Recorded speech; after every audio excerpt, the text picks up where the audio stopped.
Hello, creative friends. Happy Tuesday.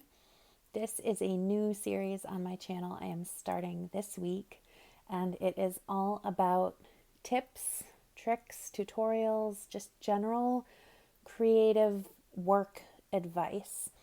Whether you work full time or part time, or are pursuing a side hustle, or just really trying to dig into your creative work a little bit more, I figure this could be a great way for me to share some of my experience and ideas about being an artist and being a creative person and how to get some of this work done. So today, I learned yesterday I can't wear a scarf when I'm recording until I get some wireless earphones. So my mic was scraping against my scarf the entire time I was doing my pep talk yesterday. So I apologize if that was super annoying. I hope you watched it anyways because it was a really great episode to get the week started. And let's get right to it. So this week I wanted to talk about getting started when you aren't feeling motivated, when you aren't feeling creative, when you aren't feeling excited and energetic about having to sit down and do the work, right? Because we all have days where we just have to work, whether obviously whether we like it or not. So if you are finding you have days where you are lacking in motivation, here are some things that I do or suggest you try that might just give you the little jump start you need to get going. All right, so the first thing is nothing new, but it's worth repeating. Turn on some music. If you know that you can focus once you get into it, having music on in the background, I love listening to music while I work, whether I'm painting or writing or doing any sort of the business side of things. I will suggest, though, to pick music that isn't going to be distracting, because sometimes it's all about having something to listen to that isn't going to pull your attention away from your work. So, for instance, I don't listen to podcasts while I'm working. I listen to those in the car or if I'm going for a walk, because I'm going to be actively listening to what they're saying. I want to hear what they're saying. But while I'm working, I will put on jazz, classical, anything kind of low key. I don't want to say boring, but stuff that isn't particularly exciting to listen to, but it's still just kind of got a nice beat to it that can help you get in the creative flow and focus. And I know a lot of people don't like listening to music. They might prefer complete silence, in which case, get some noise canceling headphones. And let's jump on to the next bit of advice. That next bit of advice is sit down with a piece of paper and write out all the things you have to do. Sometimes we get so overwhelmed that we don't even start because we have so many ideas, so many things we need to do that we don't do them, right? So one of the things I've been doing that has helped a lot, and I'm going to talk a bit more about this in its own episode, is block scheduling, which is where I plan out my day according to the tasks that I have to do. And I devote these certain blocks of my day to specific tasks. And I block them out according to the day of the week. I know that I can get these things most efficiently done. That's kind of called batch working, where you batch together the similar work you have to do. So if you're a blogger, you might sit down and do all of your writing on Monday so that you can do editing on Tuesday, so that you can publish it on Wednesday, so that you can push it out to social media and your email list on Thursday. There are different ways to try planning out your week. Oh my gosh, I just got way ahead of myself and away from my second bit of advice. The brain dump. Let's get back to the brain dump. Welcome to my brain. This is why this is something I have to do every day. So you sit down, set a timer for 5 minutes, and just start writing down all the things that are in your brain. It can be things to do for work. It can be reminders. It can be all the little things. I have to pick up my kids. I have to do a load of laundry to make sure I have masks tomorrow. I have to put in a grocery order. I have to plan out my next month of coloring pages. I need to post to my Facebook group. I need like all the things. Any little thing. Even if it seems like a little thing, write it down, get it out of your brain and onto the paper. This actually gives you headspace and clarity, because when you can look at all the things, then you can analyze and prioritize what really needs to get done and when. Okay, some of these things can get pushed out an hour, a day, a week or so. Some of these things need to get done the day of.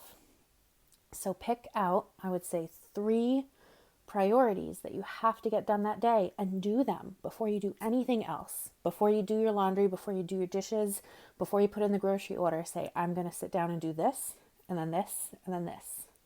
All right, so that's the brain dump. And that'll kind of get things rolling. Sometimes, even if you're not doing the actual work, by getting into the mindset of working, that helps. All right, the next thing, and I know this isn't something that everyone can do, but if you can, it does help. If you are working from home, if you are making your own schedule, it helps to get outside and go for a walk. Put your feet on the ground, get some fresh air in your lungs, get some sunshine on your face if it's sunny out, and even a 10-minute walk around the block, or if you can go for a longer walk to clear your head. Sometimes we just need a change of environment. We've spent a lot of time at home this year, and just getting outside and getting a change of scenery can really help, shake things up and help you feel refreshed and ready to sit down and work once you get home. All right, the next thing, not a lot of people will like this, but sometimes you got to just sit down and work and power through.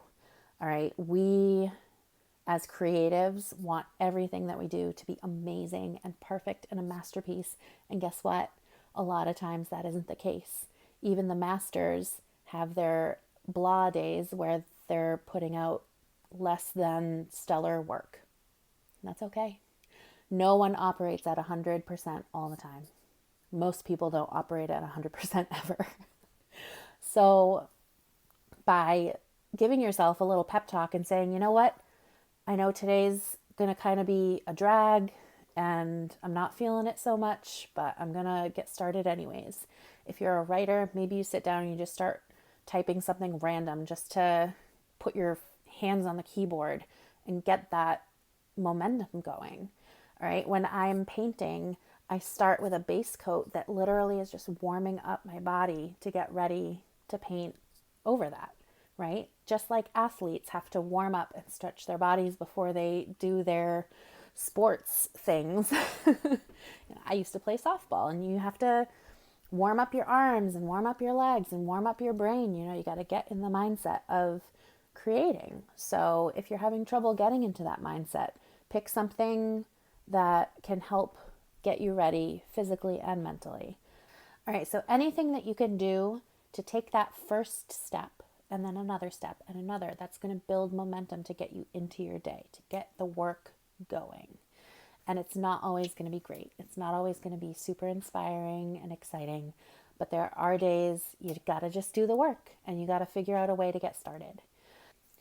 The next thing you can do to change things up a bit is, if you are working from home, if you work on a laptop or have a little bit of flexibility with your space, sometimes just changing where you are working can help. Some days I'm working in the corner that isn't near a window and it's not my favorite thing in the world, but I can kind of ignore everything else going on around me to get a lot of work done. Other days I'm sitting right here and I'm talking to my phone, or I'm painting or drawing behind me. And other days I end up setting up in my dining room just to have a little change of scenery if my kids are playing or watching something in the living room and I just need like a little bit of space, a little bit of peace and quiet. So sometimes just being in a different space in your home, in a different room, looking at something different Yes, bud. So sometimes just physically being in a different workspace can help. I know it's tough right now. About a year ago, I would have gone out to a coffee shop and I would have sat there for an hour or so to get some work done, just to get out of the house. And hopefully, the weather's going to warm up soon if you're able to go out and work out on a deck or a front steps, or even maybe go to a park and do some writing, change things up, change perspective, and sometimes just physically being somewhere else can help. All right, let's see. Do I have any other tips? All right, so what did we talk about today? We talked about putting on some music that is a little bit boring or calming and low key, nothing that's really going to distract you. Save those podcasts for when you're running errands or when you're on a walk or somewhere where you can actually pay attention and listen. All right, we talked about sitting down to do a little bit of a brain dump on a piece of paper. Take all those things out of your brain that might be distracting you or holding you back from getting started, believe it or not. We talked about going outside and taking a walk, get some fresh air in your lungs, get some sunshine on your face, get a little bit of a change of scenery for a few minutes at least a day. We talked about changing up where you're working in your home, if you are able to do that, if you're on a laptop, if you have the mobility to be able to just sit in a different room of your house. What else did we talk about? Oh, there's so many things, you guys. You can do some exercise for a little while. You can close your eyes and breathe for 5 minutes. Sometimes we really just need to shake up our routines a little bit. Sometimes we just need to sit on the couch and play video games for 20 minutes with our kids. Sometimes our brains and our bodies are telling us things that we just need to pause and listen and slow down and take a few deep breaths. We tend to think we always have to be creating and we always have to be inspired and we always have to be working at 100%. And that's not true. That's not true. Sometimes all it takes is just shaking up your mindset, shaking up your environment, shaking up your perspective, because I don't know about you, but things can build up in my head. Things can get distracting or intimidating. And honestly, some days I sit here and I'm like, who am I to be doing this? Who am I to be painting and calling myself an artist and trying to put this work out into the world? And those are the kind of things that are really going to stop you from getting started. So once you can recognize that that is happening within you, start practicing quieting those voices, getting them out of your head so that you can do the work that you love, so you can do the work that you are amazing at and that you are here to do. All right, so I hope this was helpful for you, gave you some ideas to get started, even when you're not feeling creative, excited, motivated, inspired. Know that you're not the only one. Know that we are all out here. We are trying our best. We are pushing through bad, difficult days. We are pushing through feeling like imposters. We're pushing through frustrations, and we are pushing through the hard stuff so that we can get to the good stuff, because there is so much good stuff. All right, my friends, thank you so much for watching. Don't forget to hit subscribe and check back soon for another painting or drawing video, and every Monday for my creativity pep talks, and every Tuesday for our creativity, what are we going to call this? Let's call it creativity tips. Tuesday tips? I don't know. I'll come up with a name for it. But for now, thank you so much for watching. I really appreciate it.